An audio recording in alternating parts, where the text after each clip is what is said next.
Hi, my dear students. Macavity, the Mystery Cat, written by T.S. Eliot. Let us see the poetic devices in this poem.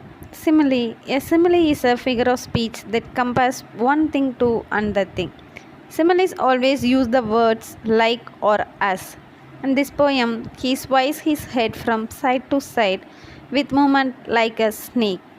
Macavity, the mystery cat, moved his head like a snake.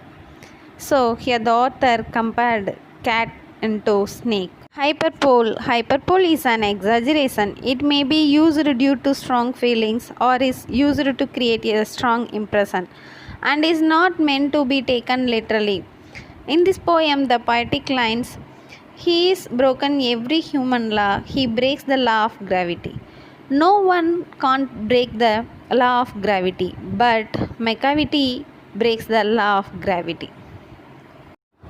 Repetition is a central part of poetry that adds to the enjoyment of a poem.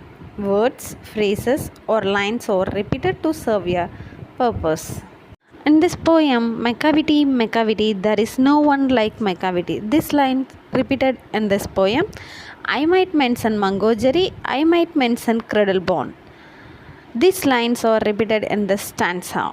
Personification is when you give human qualities and human characteristics to an object, animal, or idea.